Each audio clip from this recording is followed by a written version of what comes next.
If we were to fast forward, to 2030, I want every single one of our clients to say we can't live without Mike Albert Fleet Solutions, period, right? And we have to balance that level of technology with that kind of human interaction. All right, why don't we kick things off and just have you introduce yourself and just say quickly about your role and how long you've been over at Mike Albert. Sure. Martin Kuhn. I've been at Mike Albert since December of 2022, so just a little bit over 3.5 years. Was previously serving as the president, and now I am the president and CEO. Now that you're CEO, what changes for your customers, and what do you think is going to stay exactly the same? Great question. What can't change, and we need to make sure we stay focused on as a business, is the level of customer service that we provide. One thing that we've seen consistently since I've been here in my tenure is that our clients never want to lose the ability to reach out to a human being, regardless of how complex and creative the technology can be. So that is a goal of mine to keep that foundational component that makes this business so great, meaning, we know for a fact that some of our competitors may not provide FaceTime below a certain level of fleet size or fleet numbers. I think from, what will change, this family has owned this company for about 100 years, right? And they are highly intelligent people. I think some of the changes that you'll see are really twofold. The first would probably be investments around technology and the investments around people. And we'll dive into that here in just a minute. But the investments around the people is probably the biggest thing. Having been a family-owned business, it wasn't uncommon to see everything come to one particular point of decision-making. That's not my style. I haven't been successful that way. I think that regardless of individuals and the level that they hold, as long as there's ownership, they have the ability to be autonomous and make fundamental decisions on their own, allowing me to focus on strategy and execution. I've tried to create a level of diversity across the organization. And that's not necessarily just diversity as a whole, it's diversity around intelligence, right? Different walks of life. I think the combination of the autonomy, the acceleration of some high caliber executive leaders that help us kind of get to our strategic goals quicker. I think that's where you'll see some of the changes. So it's really, through all of that, I hear human connection as kind of that one strain and strand that's connecting all of those things that you talked about. Yeah, I think that's a fair assessment. And I think just to go a little bit further, not everybody's created equal, right? There's varying levels of jobs and responsibility for our customers. So one of the focuses that we have around data and analytics is not only to position it to allow us to be hyper predictive versus, reactive, but more importantly, we're dealing with different calibers of companies. So let me give you a couple examples. When you think about what happened, 4 or 5 years ago with COVID, everything from dry cleaning to your food to even, getting your vehicle worked on now comes to your house, right? So expectations have changed. That's the same depending on the complexity of the individual company. So a fleet manager might want to see certain pieces of information and want the minute detail. Well, when you see the world shifting, right, there's a lot more privately owned businesses. There's less family owned businesses. So the wants and needs of those individuals in this kind of environment have changed. So meaning myself, I would probably want to see something drastically different than maybe, Lauren, you would want to see different from a fleet. So not only are we, innovating and accelerating some of our investments around innovation and data analytics, part of that is understanding the end user, right? A board member or a C-suite executive want to see information in a completely different capacity, and they may only have 15 minutes a year. Where some of our clients, we may spend 2 to 3 hours with a week. So I think understanding that is a new feature. As the data becomes more complex, the expectations are changing. The announcement about your new role, it really talked also about moving beyond leasing and helping customers manage that full complexity of fleet operations. What does that actually look like for a commercial fleet manager on a day-to-day basis? That's a great question. I want to be a partner. If we were to fast forward, to 2030, I want every single one of our clients to say we can't live without Mike Albert Fleet Solutions, period, right? And we have to balance that level of technology with that kind of human interaction. So that's really my end goal it is important for us to ultimately treat the business of our clients like we own that particular business. And I bring that up because I don't care if you're a $1 billion business or a $100,000 business, everyone struggles with data, validity in data. Everybody struggles with systems talking to each other. I feel it's our obligation, having 100 years of legacy, to be able to guide those individuals. So I really look at this company in a forward state being more like your financial advisor, where everything we're providing to you is what's kind of built into our cost structure, and it's expected, right? Like I said, I can tell you, knowing our competitors, knowing our space and our size, that requires heavy investments. And in that line, it really is clear that technology should be supporting these partnerships, not replacing them. With AI becoming such an incredibly hot topic, where do you see AI genuinely helping fleet managers over the next few years? And where is human expertise still just really irreplaceable? You know, there's a couple pieces to that. I look at our application, which is called Overdrive. I look at that as as an experience layer, right? And what I mean by that is the ability to appease administrative items or non-value added tasks, so you can focus on things that are more strategic to the business. For us, like I mentioned earlier, that human interaction will remain, but there's going to be a connection between this intelligence and experience layer that's going to require AI in the functionality. There's this connected layer around artificial intelligence where we're utilizing it to get the answers quicker, right? To avoid disparity down the road.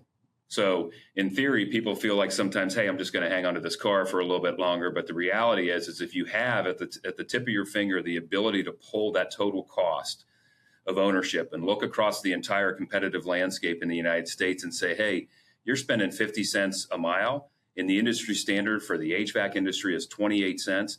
Here's what's going on. That changes the game. So I never want to remove the human interaction, but I want to optimize our employees to scale. We're not getting rid of anybody.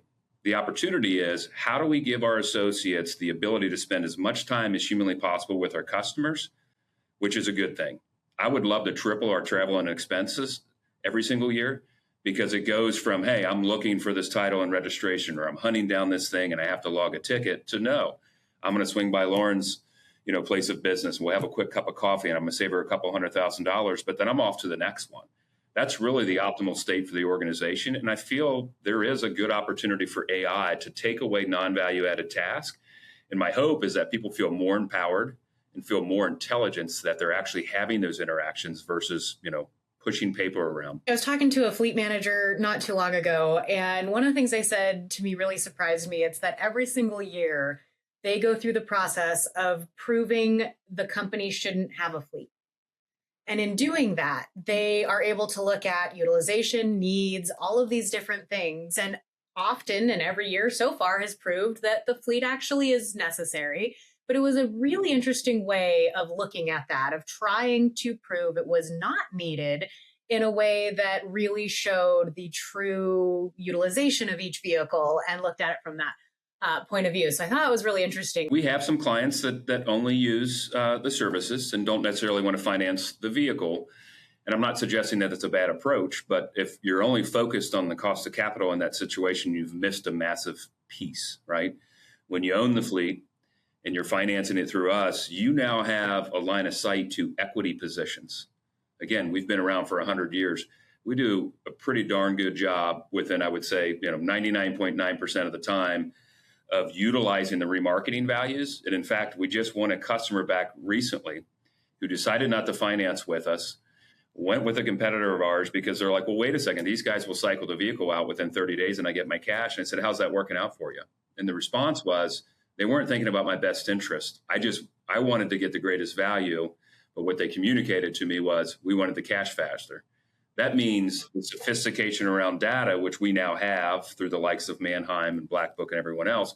We can strategically pinpoint the optimal time based on the equity of your vehicle to sell the vehicle, right? So again, back to the advisory function, it's our job to tell you when and where. Yeah, maybe you have to hang on to some cash, or maybe we hang on to your cash for a little bit longer, But the reality is, if I get you $3,000 or $4,000 on a vehicle, multiply that times the number of your fleet, there's a savings. Why are we talking about nickels again? So I think you're going to see a lot more complexity in that decision-making capability. And I'd like to think most of it's going to come from Mike Albert Fleet Solutions. You became the first CEO of Mike Albert Fleet Solutions outside the founding family, while the company remains still family owned. How are you going to honor that legacy while still pushing the company to evolve? Well, it's very, very humbling, right? To come into an organization, that's been around for 100 years. That was one of the things that attracted me to this organization, quite frankly.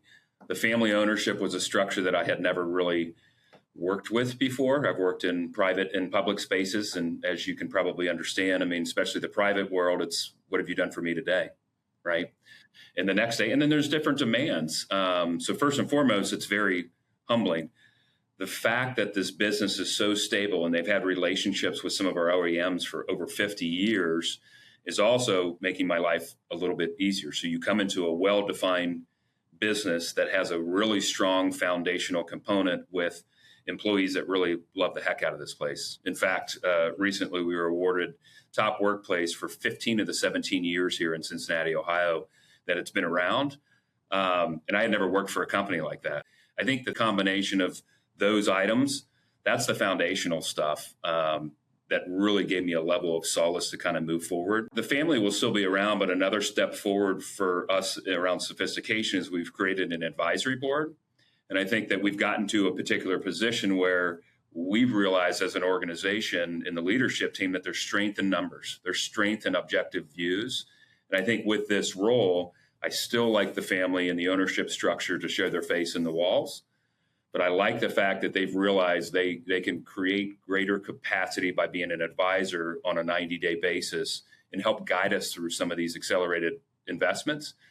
Said another way, when you kind of get lost in the details, it's very difficult to be strategic, right? And now that we've put them into a particular position for us to drive the business, they get to hear the output and figure out if there's holes in basically the path that we're taking. Here at Mike Albert Fleet Solutions, we not only provide capital, but we also provide services, everything from telematics to managed maintenance and fuel. And I would say one of the things that probably sets us apart is not only are we a national player with large buying power, we remain nimble enough to still deliver that customer service. About 50% of every vehicle that we put on the streets has some form of upfit, and that stuff is not very cheap.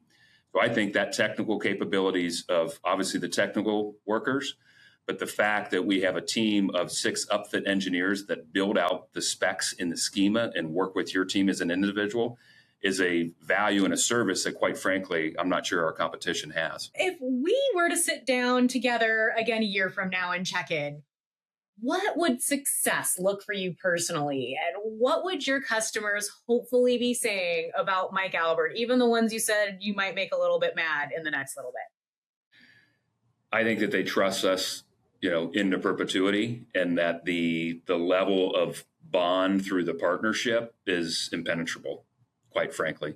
I mentioned the kind of the cliche around being a financial advisor, right? You get into certain things that you don't understand. I want our clients to go and run their business. I want to save them as much money as possible. But I don't think we've really been at that place before because of the lack of data in analytics and forward, ability to build out algorithms on predictive analytics.